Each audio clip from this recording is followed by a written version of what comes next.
Hello everyone, চলছে Microsoft Excel series এবং আমি এফএস তাহমিন আছি আপনাদের সাথে। আজকে আমরা চলে আসছি পেজ লেআউট অপশনে এবং পেজ লেআউট অপশন থেকে আজকে আমরা থিমের অপশনটা দেখব যে থিম আসলে কিভাবে কাজ করে। তো আমরা প্রথমে কি করব, আমাদের যেটুকু ডেটা আছে সেই ডেটাকে আমরা সিলেক্ট করে আমরা একটু মাঝ বরাবর এখানে নিয়ে এসে পড়লাম। ঠিক আছে, তো এটা এমনি থাক বা আমরা এটাকে ডিলিটও করে দিতে পারি, কোনো প্রবলেম নেই।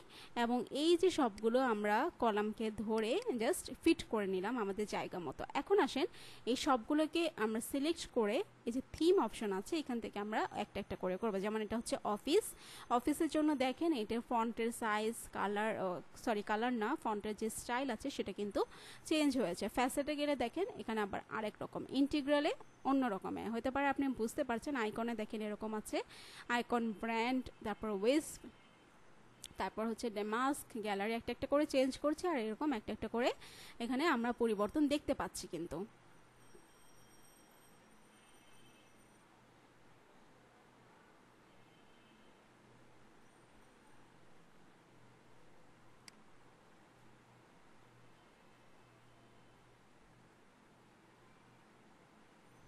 ওকে, তো সবগুলা থিম আমরা দেখে ফেলেছি।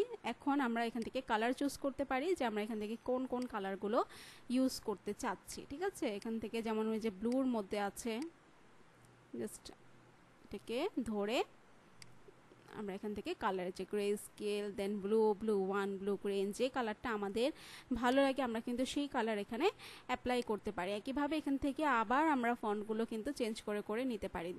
ওকে, আর এখানে এরপরে কি আছে, একটা ইফেক্টের অপশন আছে, যে ইফেক্টগুলো আমরা এখান থেকে কিন্তু নিয়ে নিতে পারবো। আচ্ছা, তো আমরা এটা কি করি, এই বক্সটাকে একটা নর্মালি হোমে যেয়ে আমরা একটা নর্মালি কালার দিয়ে দিচ্ছি। ঠিক আছে, নর্মালি এই কালারটা থাক। দেন পেজ লেআউটে আসার পর আমরা এই যে দেখেন এখন যে আমরা কালারগুলো চেঞ্জ করছি, এখন কি কালারগুলো চেঞ্জ কিন্তু বোঝা যাচ্ছে, যা এতক্ষণ বোঝা যায় নাই। যেমন দেখেন, ঠিক আছে, এরকম করে করে আপনারা কালারগুলো চেঞ্জ করে করে নিতে পারেন, যেটা ভালো লাগে আপনারা সেটাই ইউজ করতে পারেন।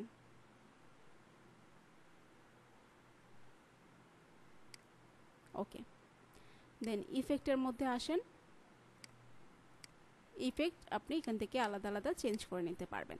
তো থিমের মধ্যে আসলে এই থিমটা মেইনলি করা হয় কেন, পাওয়ার পয়েন্টের জন্য, কারণ কিছু কিছু বিশেষত্ব আছে। যেমন আমরা যখন ওয়ার্ডের কাজ করি তখন ওয়ার্ডের জন্য কিছু জিনিস একেবারে ফিক্সড, যেগুলো ওয়ার্ডের সবচাইতে ভালো কাজ করে, অন্যান্যগুলোতে হয়তো বা অত একটা কাজ করে না।